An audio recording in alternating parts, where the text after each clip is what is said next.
Hello, everyone. Welcome back to the Yappin Blueshirts Podcast with me and Ant. Yeah, how are you? Hey, I'm doing great, dude. Feeling good. Yeah, episode 2 of the podcast. We got to be feeling good after that win last night for sure. Yeah, it was a great win. And we're looking good right now. 3-0-1. Yeah, before we get into that though, we're gonna start with the little Johnny Gaudreau, little Columbus ceremony that they had. Beautiful ceremony. Terrible tragedy that Johnny Gaudreau happened with. Obviously getting killed, and him and his brother in the drunk driving accident a day before the sister's wedding. And then you find out that the wife's pregnant. It's like, holy shit, huh? Yeah, no, heartbreaking for everyone. And our condolences and our prayers goes out to the Gaudreau family. For sure. Definitely. I did you see the memorial and everything yet? I did. It was absolutely beautiful. Yeah, I was at work and I was watching one of my coworkers. It was really emotional. I mean, you definitely see and feel probably the emotions in the building within the parents, the kids, everything. It's sad. It's so sad. Of such a good hockey player on top of it too. He really didn't just affect everyone within hockey. It was kind of the whole world that kind of came to a shock with it. You had football stadiums having memorials for him. I know there was a couple college games around the league too. There was moments of silence, and even in the beginning of the game when they had the puck drop where he would have been in that left wing, they played it to him, had a 13-second little moment of silence. It was sad. It was. And Yeah. that's just tragic. And then on top of it, they played the Florida Panthers that night, I believe, right? Yes, they did. Ma Matthew Kachuk put a statement out. I just want to read the statement. It was, unfortunately, I won't be there tonight in Columbus. Johnny was a huge part of the hockey community, but to me, he was much more than that. A great friend, teammate, family man. Not a day goes by without me thinking about Johnny and Matthew. The biggest thing I'm going to miss about tonight is not being able to see Meredith, Noah, little Johnny, Guy, and Jane. Would love to give them all big hugs. Johnny, you'll be my teammate forever. From Matthew Kachuk. Yeah, Yeah. just heartbreaking. Yeah, especially him and Johnny being teammates in Calgary for a little bit, kind of the start of even Matthew's career, really. And Johnny's, obviously. Sad. It's very sad. Very, very sad. It is. Uh, I'm moving on to the game now. Talk about a little of the game. I wasn't even able to watch it because Hulu was glitching out for me. And I was at Yeah, work. I didn't know what was going on in the game. I saw a lot of people talking about like the broadcast was bugging out, whatever the case was. I barely even got to see it. Yeah. I was watching the Yankees, but anyways, I mean, that's respectful, right? A little bit. I mean, the Yankees pulling that. We won't talk about that. It's a Rangers podcast, so. that's for Yap and Yankees later on. Yappin' Yankees. Get us on John Boy. Um, no, going about it though. I mean, we'll talk about the game a little bit, and then today's podcast, we're gonna kind of break down a little bit the Metro, kind of see what we're looking like going to Toronto Saturday, maybe a little bit Montreal. We'll kind of see how far we kind of get into it. But going back to the game, a great win for the Rangers again to beat Detroit. That's 2 games in a row. Beat them obviously Monday, and then come to Detroit and kind of handle business, put belt to ass a little bit, 5-2 win. So Yeah, yeah, they stood on it. They stood on they did. business. They most definitely did. Yeah, definitely for sure. Something that we kind of talked about last podcast was the Rangers power play, and holy hell, do they look good. I said it. I said they kind of make that Detroit team work for that 2 minutes. And did they make them work? Did they Yeah, got them tired? Got a lot of shots on net within those power plays. A down part a little bit for the Rangers was giving up way too many power plays. And it was the same thing with the first game. yeah. It might just be like first couple of game jitters, whatever the case is. Lousy defense getting back. Those transitions. When they were on their power play, they ended up going 5-on-3.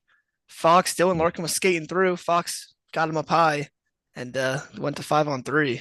Yeah, with Vinny T getting that tripping, it didn't really help opening part of the game, guys. I mean, Yeah, it's just something that you need to really kind of watch out for. And with this Rangers team, a lot of the people that are on the team, it seems like everyone kind of hurts the team together with these power plays, especially talking about Jacob Trouba from last podcast. mhm. It's like you get a power play, you're hurting yourself right now. Yeah, What are we doing? What are we doing? But we're not going to really too much dwell on the bad right now because the Rangers are sitting high at a 3-0-1, second in the Metro. Um, 7 points. You're right behind the yeah. Devils, and the Devils have 3 games ahead of you right now. So it's a great start. Panarin again. I mean, Jesus Christ. Yeah.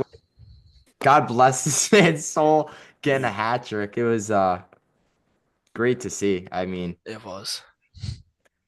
what else can you ask from the guy right now? He's doing it all. That second line too, and I believe I don't remember exactly which goal it was, but when Lafreniere kept that puck in to Yeah, dish it to Vinny T, to that was the dish it to first goal. Panarin, it was the first goal. Yeah, Yeah, it was. It was 5-on-5.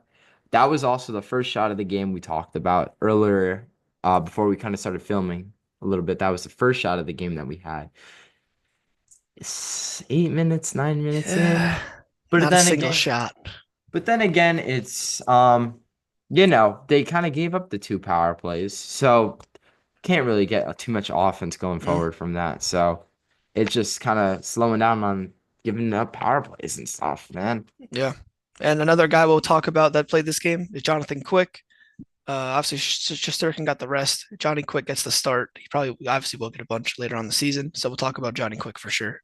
100%. It was another great win from Johnny Quick. The numbers last year said he went 18, 6, and 2 with a goal average of 2.62, save percentage of a .911 with two shutouts last season. Yeah, that is extremely solid. And today, I think it went 29 for 31 for saves, only giving up two, Hmm. both on the power play, one on the power play. Second one. Mm, It was on the power play. You know why? Because the Rangers got caught. Three of them up top kind yeah, of left someone hanging down low and just created a good opportunity for Detroit to kind of just bury one. yeah, cross But crease. like we said, though, we're not really going to dwell too much on the bad right now because there's really not much bad within this Rangers lineup. There's really not. In that second period, me and I talked about it again. It was a point, I believe, when it hit 3 minutes left in the second or 5 minutes left in the second, whatever it was, the Rangers didn't let up a shot in over 13 minutes. Yeah, it's kind of did Another what good thing, Detroit did to us in the first. We did it to them going into the second. 100%. And we talked about it from the previous game. The Rangers in that last third period, they really did not let up too many shots. So the defense is really kind of clamping down a little bit, forcing turnovers, good forechecking. I Yeah, mean, like we said, there's really not too much to really kind of complain about right now. They look good. They look comfortable. A lot of good people skating really well. That third line, Will Coley looks very comfortable out there. Capo's moving a little bit. Capo grabbing an apple with Filipino last night. yeah, What to complain about right now? yeah. Obviously, it's just the start of the season. We'll kind of see as, injuries kind of come through, but you still have no Ryan Lindgren. You still don't really have a fully healthy roster yet. Great things to look forward to. Everything's seeming to click. Obviously, we'll see when Ryan Lindgren comes back what the changes will be then. But Mhm. everything looks good. Everyone's playing well, and let's keep it going. 100%. Panarin with the hat trick, securing that third goal in the second period with 8 minutes left. Jesus Christ. Jesus. Yeah, this guy, he is playing like the MVP right now. Last year he was MVP candidate. This year he's playing like him. He is just taking over games and he's just elevating everyone that he's on the ice with. 100%. He affects that whole line. It starts with him. If Panarin's having a great game, you're gonna know your Lafreniere and Vinny T are gonna come with it Hmm. too. Oh yeah, And even without Panarin, Vinny T and Lafreniere last year in the playoffs, they look great. So it's just amazing to see throughout your second line, and then kind of just as the lines go down. First line's still a little quiet though. yeah. And I mean, again, we'll see what happens later on. Last year they kind of struggled, whatever it was. This year got a new line mate in Riley Smith. Hopefully they could get something going. We'll see. But that second line has been unbelievable. Yeah, 110%. Rangers versus Cam Talbot last night. Ranger legend, by the Ranger way. legend. Ranger legend. But yeah, I mean, we kind of just went down Yeah. on Cam Talbot. I mean, there was really kind of no really I guess contest with it, right? It's the Yeah. word to say. And also they he ended up getting pulled. They ended up putting in their other goalie. I don't know his name, sorry. But they put him in, I think, believe in the third Yeah. period after he gave up 4 or 5, whatever the It case was was. so the Rangers scored five to the second. So I Yeah. probably after that, or maybe they kind of just threw him in just to see how he did. But um made good saves. Third period was a good opportunities. Edstrom had a couple. I know Filipino had that one right in front of the net. Yeah. Couldn't bury it. It's all right. It's all right. I mean, Yeah. it would have been just stat padding a little bit Yeah. there. But a goal is a goal at the end of the Goal is a day. goal. It all counts the same, kind of goes to the stat sheet the same. So I mean, what can we complain about, right? Yeah. What can we complain about? Another thing I kind of wanted to talk about with Jonathan Quick, though, is that are we going to see the same Jonathan Quick that we saw last season? What Yeah. do you think? Jonathan Quick was unbelievable last season, and people are saying him and Shesterkin one of the best, duo pairings the whole year. 100%. And we're gonna keep that going. Hopefully, we'd love to see it from Johnny Quick. Obviously, Ranger, killer in the 2014 playoffs back in the day. People didn't want him to sign here, but as a New York kid, New York guy, came back home, well, his home, now to the Rangers, and yeah, Yeah, I mean, 2014, obviously, they gave us belt to ass if you want to talk they about did. that. The Rangers kind of pulling in Rick Nash, Marty St. Louis, Carl Hagelin. You had a lot of good guys, but Jonathan Quick was absolutely outstanding. And it's a guy that you kind of want to see come to New York, a little bit of a fountain of youth. Grew Yeah, up in New York, grew up a Rangers fan. He comes here, what do you expect out of Jonathan Quick last season coming in? I mean, you don't really expect too much, but the numbers showed he still could have been a starter last yeah. year. So like a lot of their teams that would have picked him up, he would have been their guy going through the whole year. And And I Rangers got lucky with them. I agree. I definitely agree. Definitely And agree. also, what Jonathan Quick was, he got a milestone on the Rangers where he became the most American born goalie with the With most the wins, right? last season, Yeah. yep. It was when Lafreniere, I believe, had the hat trick against the Coyotes at Mullett Arena Oh, last year. That's when he I remember that. Yeah. secured that title. So add another one to the resume, I guess, right? Yeah. There we Potential Hall of go. Fame career for Jonathan Quick. No, he's definitely a Hall of Famer, 110%. He's had two cups, one thing against the Devils 2012 and one against the Rangers 2014. We forgive you, Jonathan. A little bit A little bit. A little bit. to an Hmm. extent. Let's see. Keandre Miller talked about it last podcast, but giving up that turnover that led to, I believe it was the first goal It for was. Schneider. Rangers kind of got caught out lacking a little bit. A lot of people moved up ice, thought we can get the puck out. Keandre gets loose puck. Detroit kind of just sweeps in, plays a couple 1-2 passes. Nothing Jonathan Quick could have done there, though. Yeah. He had three guys in front of the net, man. It was a beautiful shot from Snyder. But, I mean, what are you going to do? Needs to be better, though. It needs to be cleaned up. We can't be having turnovers in our own zone. That's what's going to happen. Teams are going to come down and absolutely slam that shit right back in your throat. Yeah, definitely. And I was defending Keandre last podcast, saying that hey, he's younger, he'll make the adjustments. But when these things become common occurrences, it gets hard to defend him. Hopefully, again, he'll clean it up. And the Detroit, obviously, a pretty decent team, didn't make the playoffs last year, whatever the case was. When you go up against those good teams like the Floridas and the Torontos and the Boston Bruins, those guys are fierce, they're aggressive, and they will take these turnovers left and right, and they'll start burying 3, 4 goals on you. 100%. I mean, especially with guys like David Pastrnak, Matthew Tkachuk, obviously. These guys are aggressive guys. They love to get to the net. Yeah, You can't really make those mistakes, especially that wrister against Pastrnak. Um, yeah, it's just stuff that needs to be cleaned up. And obviously, the mistakes are going to happen within the season. Nobody's perfect, yeah, put it that way. But it just can't happen on a daily occurrence, like exactly like you said with Keandre Miller right now. So my worry right now is with Key. Um, I don't know. Mika too. It's just yeah. I don't know. He's another one of But those guys. once again, though, we're not really going to dwell too much on the bad because there is a lot of good from this team right now. Starting with Panarin, starting with Igor, there's just a lot to cover. Victor Mancini also grabbing his first as a New York Ranger in the regular season. Congrats to Victor. Yep, congrats to him. Hometown kid in Detroit. Got his first goal there. And it was a Hmm. good one. Capo held the puck up well, played it right back up top to him, ripped one. It was a great shot. Great goal. Great Absolutely. first goal. Absolutely. And that's kind of what you want to see. And that's what I said about Victor and Zach Jones. What they did very well in the preseason was getting shots to the net. A lot of these Rangers don't like to shoot the puck. Everyone likes to pass, had that perfect goal. You already know the guys that we have. Panarin, Mika, they're passing guys. Panarin sometimes just don't want to shoot the rock. He shot it last night, and look what's happened. He's scoring three within more than half the game to go. But going back to Victor Mancini, though, taking shots from the point, and it's going in. It's just what you really, really love to see from a guy that was a rookie and he's coming up and he's just getting one in the back of the net, adding him onto the tally score, adding some insurance for the Rangers, great, right? Yeah. And for him to just come up out of the scene out of nowhere, I believe he went undrafted in the draft. The Rangers might have just, a UDFA, a nice signing, and to see what he's done, it's been unbelievable. Yeah, we talked about him a lot last Mhm. podcast. He looks comfortable. He's moving well. Doesn't look scared. Victor Mancini did get caught in that second goal, though, I believe.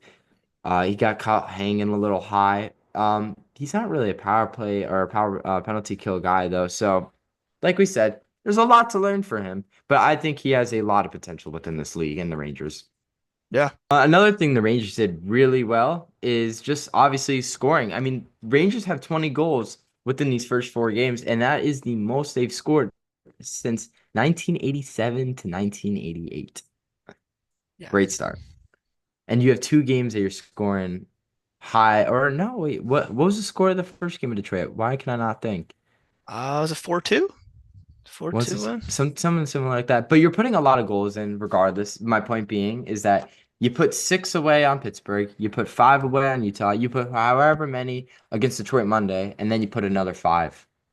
So Yeah. whatever the math is there. I think they had four. I think you're right. It was a Yes, 4-2 4. win. It was a 5-5-6. Yeah, four. So 20 goals through four games. How we feeling, Rangers fans? How we Hey, feeling? hey. Dream start, right? Obviously, the OT loss against Utah would like to be a win, but anyways, great start. Uh, Rangers look good. 100%. Can't really argue that. Talking about the power rankings, the Rangers were power ranked number two. Do I agree with that? As of right now, kinda. But I think the Devils low-key have the inch over us. But they did lose to the Capitals and Carolina, which is very good because that's division losses right there. Mhm. But at the same time, they do play really good, fast-paced hockey, and they played it well against Utah, holding a shutout their first this season. Uh, Man, the Devils are look good. Jack Hughes, Nico Heischer, their defense picking up Brendan Dillon, having Dougie Hamilton back. As long as their team doesn't fall apart like tissue paper like they did last year, dude, they're gonna be a scary team to watch out for. And same thing with the Flyers too. The Flyers a little bit, John Torts, Rangers legend coach. He's behind there. He does a great job. He also brought Johnny Gaudreau's dad to the Flyers practice, which is pretty cool. That's nice. Before the preseason, it was pretty dope. But yeah, talking about a little bit around the Metro and the power rankings. Power rankings don't mean crap. I feel Yeah. like everyone kind of knows that. Who gives a crap where the Rangers power rank? They can be power ranked number one throughout the whole season. I don't give a shit. As long as it comes down to the postseason, you need to perform there. Doesn't matter. Like we said, 56 wins last year, most in franchise history. A lot of broken records for this Rangers last year to show for no cup. It's disappointing. But hopefully they kind of change that this year with Yeah. getting to that post, getting to the Stanley Cup final. That would be nice. That would be a treat. Winning the cup. But we're talking a little too ahead right now. But covering the Metro. Flyers definitely a team to watch out for a little bit. Capitals are low-key sneaky. Uh I know that the Pittsburgh Penguins had a very good comeback win against the Sabres. They look flat-footed. They look good. I mean, they look bad. I didn't think Pittsburgh looked that good until they Yeah. kind of secured that 500th goal for Danny Malkin, and then for them to come back and win 6-5 against the Buffalo Sabres. But yeah, another team to look out for, I obviously believe they Carolina. pulled Tristan Jari that game. I They think he might have did. got pulled in the first. He did get pulled in the first. I Wow. remember Yeah. they Tristan Jari got pulled. I think it was either after it was after the third goal. Yeah. I mean, Sabres, I was watching that game. Sabres came out fire in the start. Yeah, Tage And Thompson, a good and guy to and watch out for. he's good. And Darlene. There's just a And lot of good guys there. A lot of nice, lot of nice good roster heads. over there. Yeah, they're a young team too, though. Very young. Tage Thompson's very, very young. Um, Carolina though. Carolina, I think, went down a little bit. They're not the same team as they were last year. Yeah. So, but still definitely a team to watch out for. Definitely not a sleeper. Mainly it's just the Devils, and it sucks because you don't want to have to watch out for the Devils as a Ranger fan. That's your rival, Hudson River, little rivalry, obviously. But yeah, any other teams, Ant, that you kind of been Yeah, looking at? Devils most definitely. The Highlanders, they'll come back to bite me, but Flyers look pretty solid. I believe they're a bit of a younger core, or at least some of it, a bit of mixed in. Yeah, Hurricanes, we've seen well, last year they had a stacked roster up and down, and they couldn't pay everyone. A lot of people were on 1 year deals, they end up losing, I believe, a ton of them, they did. and they're hurting from that. So they're still a scary team, the Devils, though. It's one to look out for. And then not in the Metro. I like the Canadians. I don't know what really they're gonna do. I like the young team that they got. The Maple Leafs are always a threat. The Bruins are always a threat. Hmm. And yeah, two big teams just in this conference we got. Yeah, I mean, I said it last year. I said there was a lot of good teams last year, especially just like the East. It is very stacked right now. Very, very stacked. You got teams like Florida, like you said. We have teams like Boston. You have the Rangers. You have the Devils you need to watch out for. You have Carolina, Toronto. I mean, the list just kind of keeps going on. Uh, the West, obviously, you have your teams. You have Colorado, who is not starting that well, and who I am very shocked with, the Nashville Predators starting 0-4. Yeah, that's shocking. That's crazy. They made big signings this offseason. People thought, hey, National Predators might be, getting back to where they once were a couple years ago, making the cup, maybe potentially So this is making a the thing run. with the Nashville Predators. They kind of started the same way last year. They were Mm. slow. Then they picked it up. Then they went on like a 17-game win streak, and you were like, what the hell? So Nashville come playoffs, if they can make a wild card spot, it's going to be a scary team to watch out for on the west side. The Dallas Stars also obviously looking very good. Jake Ottinger just signed a $8.6 million deal, 8 years. I don't know exactly. A very good contract for Dallas. Another team to watch out for in that West, excuse me. But yeah, I mean, any other teams that you kind of been looking at? Uh, I like Dallas a lot. Calgary got off to a very hot start. They're 4-0 right now. Golden Knights are always a threat. Won the cup a couple years back. We know what they do. They're just a Yeah. great team. With that little injury, little thing they do, whatever. We won't talk about Yeah, that. well, Mark Stone. I mean, the Rangers did it with Filipino though, but Mark Stone obviously being the captain of them, and then to be like, hey, your captain's cap doesn't count, Yeah, and I you could don't. pick out how many players, Yeah, and then he comes back to the playoffs, and the first goal of the Vegas Golden Knights series comes from Mark Stone. yeah, that stuff's crazy. And another team would be like the Canucks, who were very good last year, and JT Miller, they have a Quinn lot of good Hughes, guys. captain. He's very good. So that'd be another team in the West that's solid for Yeah, sure. 100%. You have guys like JT Miller, Elias Pettersson too. A lot of good guys. Like I said, the West is very good. East is pretty dominant right now, though, I'd say. Yeah. Going to Toronto Saturday. Rangers gonna have a big game going against the Maple Leafs, obviously. And I have some just career numbers for them. Panarin against the Rangers, Panarin against the Maple Leafs. Uh, has 7 goals, 17 assists. He's a +7 when he's on the ice in 22 games. Very solid for Panarin. Kreider against the Maple Leafs, 6 goals, 15 assists, a +10 in 28 games. And Mika as well, 13 goals, 12 assists, a +6 in 37 games. So the Rangers play pretty well against Toronto. At least that big three. Yeah, definitely. I mean, I feel like whenever I watch the Rangers play Toronto, the Rangers, for some reason, always love to beat Toronto. They go to Toronto, they go to their house, they beat them. I went to a game 2 years ago also when it was the reverse retro jerseys. They also took down Toronto. It was a good win. They low-key fell apart a little bit, but besides that, that's the past. Who cares?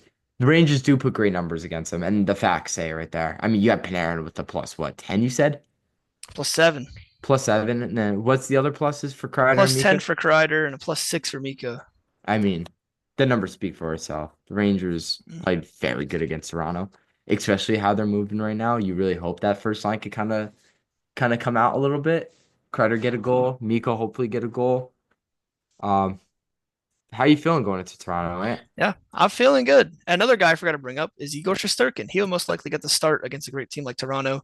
And he's 5-2-2 against them with a 2.64 goals allowed and a 0.918 save percentage. So he's pretty locked down against them. That's like typical Igor, though. You know what he does. But yeah, Okay. I'm feeling good. I feel like these games are always good.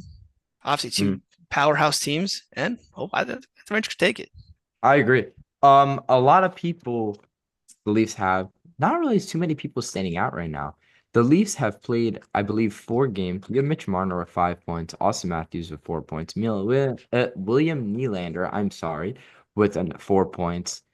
Uh, then you look at the Rangers and you look at Panarin with 11.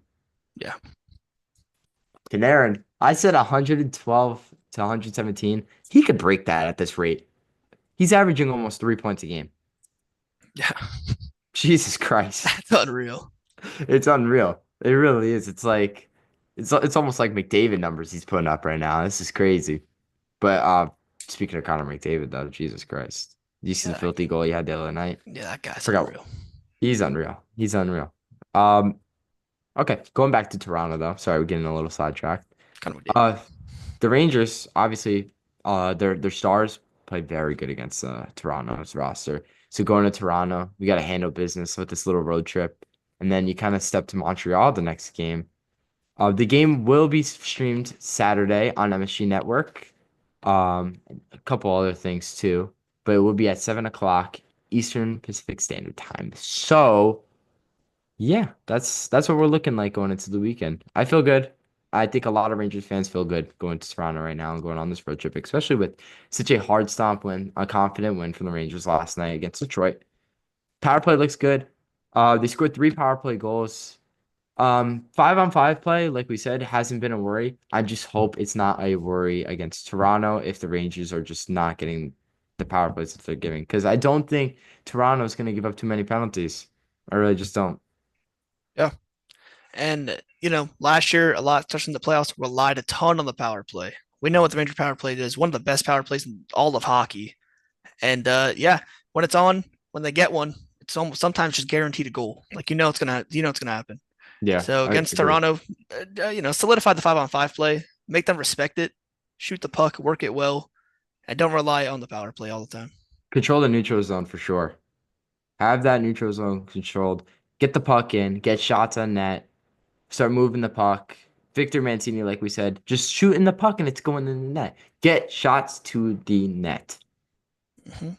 And it's kind of like we said, you didn't really see that against the Detroit game. More because they give up 2 penalties, but at the same time, 0 shots through 8.5 minutes. It just needs to be picked up a bit. But Yeah, like we said, we feel good going in Toronto. I feel good, and I think you feel good. The numbers say it. Um, let's go handle business in Toronto, right? yeah, let's do it. Let's do it. Let's do it. Moving on to the Canadians a little bit. We'll cover that a little pregame a little bit right now. Believe the game is on Monday. I'm going to double check right now. I should have had this kind of prepared. But Ant, do you have the numbers for the Canadians? I do. So All right. the Rangers against the Canadians. I pull up another star stats just to see, hey, how do you match up against the Canadians? Panarin, 6 goals, 19 assists, a +6 in 20 games. Kreider, 11 goals, 6 assists, a +4 in 29 games. And then Mika kind of struggled. Laugh obviously didn't have too many games played, whatever. Igor is 4-1-0 against them, and he is unstoppable against them. He kind of owns them. Yeah. Only a small sample size of 5 games. But yeah. And also the last time the Rangers played the Canadians, it was April 7th, 2024. Rangers won 5-2. 2 goals for Mika.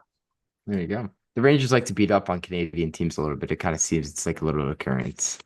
They love Toronto. They love Montreal. But it's what you like to see, though. You got to go on the road. You got to get the win. And like we said, we just hope that's what happens. We'll see Saturday, though. And we'll see the rain. The game is next Tuesday. It is a seven Okay. o'clock start against Montreal. I'm kind of looking at that right now. It will be on MSG Network also. I believe, I'm sorry, 7:15. Okay. A little weird. 15 start. Whatever. So probably around like you know what they do, 7:18, whatever the Yeah. game will be. But 7:15, it says that's what it'll be streamed on. It will be on MSG Network. Tune into the game, watch the game. Rangers should have a great game against Montreal. Like we said, going to Canada and then coming back home to versus the Florida Panthers. Ooh. Yeah, that's going to be a great one. It's gonna be a Eastern good one. Conference final rematch. Hmm. See how they're looking to start their season. Obviously, we're coming hopefully off that nice little Canadian road trip, feeling great. He's feeling even better than we are now, which is keep on riding the high. And yeah, see what we could do in that Eastern Conference Final rematch. 100%. We'll see. We'll see. I'm not, like I said, I'm not really worried in kind of the slightest for any of these teams right now. The way the Rangers are looking, they look good. Yeah. Another thing we kind of wanted to touch about with the Rangers, it not even has to be with the players, but the commentators. Sam Rosen, his last season commentating for the New York Rangers after 40 years with the Machine Network. Yeah, Yeah. definitely, Uh, definitely, definitely, definitely. Sam Rosen is a legend, an icon. Taiwo and I love Sam Rosen. Oh, we love He him. is the best, dude. And it's gonna be so sad to see him go. Yeah, Obviously he's getting older, and he just knows what's best for him. Obviously, so if he knew yeah. it was time, it was time. Hey, we love you, Sam. Thanks for all the great calls over the years. Yeah, it's a power play goal, dude. It's only how many times you're gonna hear that left, dude. I don't take anything for granted with him anymore. He is losing it a little bit though, with him Yes. calling the Utah Hockey Club, Utah Jazz, not once but like twice. It's Uh, it's cool though. It's cool. yeah, But no, Sam Rosen, man. I mean, as long as I can remember being alive watching the Ranger games and just hearing that voice, dude. Uh Ranger legend. Love actually. him. Too bad we could only really get him like one cup, but Hey, hopefully maybe two. this year. This year Hopefully. we're bringing home for Sam. Yeah, I mean, I hope so for his sake. Let him call another one, dude. The Yeah. 94 call was great. So, no, man, it's sad to see Sam Rosen go. You have John with him in the booth. Who is going to be the next? I believe, what was his name? I Do you know? think it was going to be Kenny Albert. Kenny Albert. Yeah, so Yeah. I think Kenny Albert will be taking over for the New York Rangers next season. Uh, he's not too bad, right? Yeah. Yeah, no, he's not horrible. He does, I think he does the radio for the Rangers or does something. He does a lot of NFL games, calls a bunch of the Giants games. Does NFL, I don't think he does NBA, but he does some NHL as well. He covered the NHL in the playoffs when Sam had whatever happened to him where he couldn't call the Yes, Ranger games. That was, if you guys don't know who that was him. That's Kenny Albert. I do remember that now. Now that Yeah. you bring it up, he did. Yeah, you're right. Hmm. Another thing, Rangers home opener against Utah. Wes McCauley giving a little shout out to Sam Rosen before dropping the puck, kind Yeah. of acknowledging him twice. Very, very cool from Wes McCauley. Yeah. Very, very cool. Would like to see it. Um, Going into the Rangers contract, so we're going to talk about a little bit more into that. We talked about it a little bit last podcast, but kind of break it down a little bit more. Igor Shesterkin. Hmm.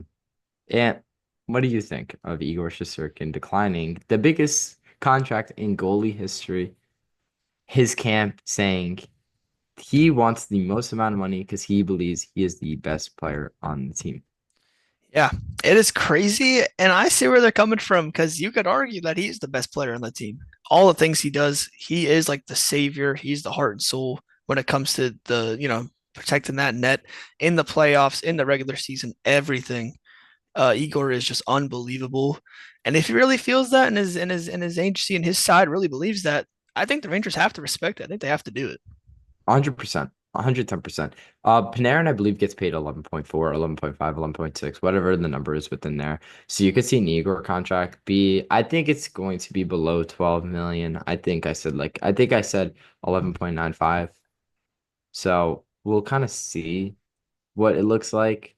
Um, I think he deserves the money. He needs a contract. The Rangers need him, especially when he shows up. He shows up in the post. He shows up in the regular. There's not a day he doesn't come to work and work. Yeah, You know, really not really so much else really to kind of touch upon it. But the Rangers need to pay the man. The Rangers are nothing without Igor Shesterkin right now. Not right yeah, now. I can't say that. Panarin, obviously, you have a lot of good players, but I'm saying if you want to make a cup run, you need Igor Shesterkin in that net being a brick wall for you, and he's proved that. yeah. It's always good to have that elite upper echelon goalie. The Rangers obviously had it with Hank. Henrik Lundqvist had been here for years, was here for years, obviously. And look at him. He's a Ranger legend, one of the all-time greats for the Rangers. We're trying to Yep. make that happen with Igor, and if it means paying him the biggest goalie contract ever, you might have to do that.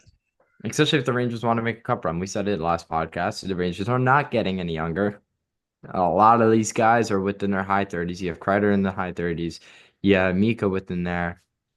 Panarin, I think, just kind of tapping at 30, 31. I mean, obviously, Lafreniere, you have all those young kids. You have a good young roster, especially bringing up Victor Mancini and Zach Jones. But you don't got much time with your superstars. Yeah. So if a contract's going to happen and you kind of keep Igor on locks for 8 years, it'd be very good for the Rangers, very beneficial. And yeah, and then it's kind of going into the Lafreniere contract right now, saying by an 8x8. Is it worth it? It's so a little sketchy because it's like he just had the season that he had last year, getting 50 something odd points. But can he provide that over the next 8 years, paying them 8 million? Yeah. I'm not sure. He's young, 23, right? Just turned 24. 23. Just turned Just turned 23. 23. I mean, you'll have him until he's 31. And that's like, yeah, you're going to have him for his whole prime if you sign him for this. So if you really believe that this last season wasn't just like that second line Panarin MVP numbers season, then I think you do it. I mean, it is very expensive. I wonder what everyone else is thinking, but this could be something that the Rangers do, and you don't look back at it as a bad signing. Yeah, like you said though, kind of like you kind of hope he can bring what he brought to the table last season. I mean, you're talking about a guy that's coming in, had a 50-point season last season, and he's coming into this season with a breakout, hopefully again. But like you said, can he keep that? Hopefully. The way he's looking to start the season with his first 3, 4 games, he's looked great. He scored a beauty his first game. What can we see out of Lafreniere in the next 8? Who knows? Can he be a superstar in this league? I think so, 110%. Yeah, I 100% agree with you. But you also need the players around him to start working a little bit harder too, like the younger guys, like Keedle.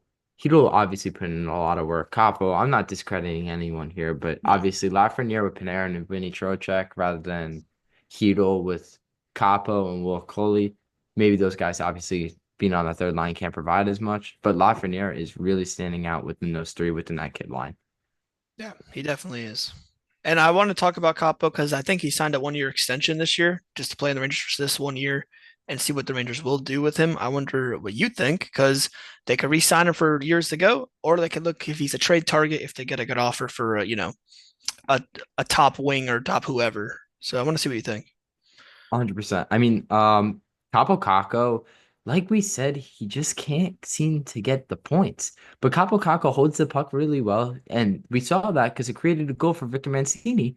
It's where he had it in the corner, he drops it up top, and end up getting a shot on net. And the Rangers are, you add another one to the tally sheet. Capo Caco is a great player. It's just the points just don't come with it and it sucks. But it's also the thing is he's on the third line, so it's like how much time can you really give the guy? But you threw him on the first with Mika and Kreider, and it just really wasn't working out as much for him, and neither was it for them to either. So you're right. It's like, what do you do with Capo Caco at this point? I think you kind of let him go throughout the whole season, dude. You need a 50-point season at least. At least. I mean, I don't think he's even break 40 yet. I So believe so. we'll see. First overall pick or second overall pick after Jack Hughes. I'm sorry. Um, Still not really putting up the numbers, but once again, a great player. Just need to find the back of the net. They had a couple chances, like we said in that third period, a little bit. Hito had that chance. They're playing good hockey. You know, Everyone within from the first to the fourth. The fourth line looks great from Edstrom, Karak, Johnny Brodinski. You even can pull in Rempe. You could have Jimmy VC when he comes back. This team has a lot of depth within it. It's just, can everyone play their part? Can everyone do their role? Yeah, that's what it comes down to at the end of the day. Next thing I want to jump into is some prospects. Let's talk about what the Rangers have because last year they drafted Gabe Perreault out of Boston College. He's currently still playing at Boston College, and he is great. He's 18 years old. He shoots a left. He plays a wing. And last season, he played 24 games, put up 41 points, 16 goals, 25 assists. This kid, when he gets his chance on the Rangers, he is going to show an immediate impact. He's going to be insane. Hopefully. I mean, it's kind of like what you kind of want to see with Brendan Othman kind of coming up too. He had a couple touches on the ice last season, had a couple preseason games. Hopefully, Brendan Othman could really get a chance this season. Coming onto that fourth or third. I don't really like to see him on fourth because then he doesn't get too much time. I want to see the kid skate. Yeah. Give the kid a chance. Talking about another prospect, we have EJ Emery, Rangers first round draft pick. He's picked 30 this year, and he is a defenseman. He shoots right, and he's pretty good. He's 6'3", 185. He's from Canada, and he's currently playing at the University of North Dakota. And he is a good defensive prospect. And I believe the Rangers got around an A, the A plus grade pick for this. So he's another guy when he finishes at North Dakota or wherever he ends up doing. Hopefully, when he's 21, 22, whatever the case may be, he comes up to the Rangers and he's that solid defenseman like we would like to see from him. 100%, especially the Rangers defense, like kind of what we touched about. It's kind of like the little weak spot in Mm. the Rangers, not just right now, but just kind of what it seems like within the last few seasons of them giving up so many shots and getting outshot in so many games. You kind of wanted to see the Rangers pick a guy that is a big defenseman, and that's Mm-hmm. exactly what they did. And especially getting an A plus rating on it, I it's kind of just his development with the next few years, and hopefully he comes up to the Rangers, like you said. He's a big dude, 6'3", you know, he's fast. Yeah, he could be great for us for a defenseman. Good forecheck, just good overall defense for the Rangers. So we'll really see. It's kind of see the numbers when he kind of keeps playing. I believe it was North Dakota. He still plays Yeah. right at Mm-hmm. North Dakota. We'll kind of see monitor that a little bit. We'll kind of touch upon him a little bit through the podcast, and a lot of our AHL guys, or a lot of our Wolfpack, a lot of our college kids. Uh, we'll try our best with that, kind of keeping up with that too, and give you guys kind of just good overall numbers and kind of see who the Rangers can bring up eventually and who they're looking at. So we'll see with it. Ready, guys? I think this will come to the end of episode 2 of today. Thank you all very much for watching. As always, it's me and Ant. All right, take her away a little bit. Yeah. We appreciate it. Follow us on the YouTube. Drop a sub. We appreciate it a ton. Follow us on Instagram and on TikTok. Yappin Blueshirts on all platforms. We post the recaps. We post the final scores. Post the game days. Clips all over the TikTok about just the podcast. And if you made it this far, comment pumpkin. See who literally watched the whole Good. pod fast. See what happens. If you guys want us to talk about anything, anyone has any ideas or anything, please drop them in the comments. Anything that we should cover, dude, we would love recommendations from We anybody, would. Please let us and know. kind of just give us anything that we could really talk about with the Rangers Yeah. and whatever around the league too, what maybe we could do better. But alrighty, I think Yeah, this is it exactly. for the Hey, episode 2. special guest potentially coming soon. All Ooh, right. We'll see you guys. ooh.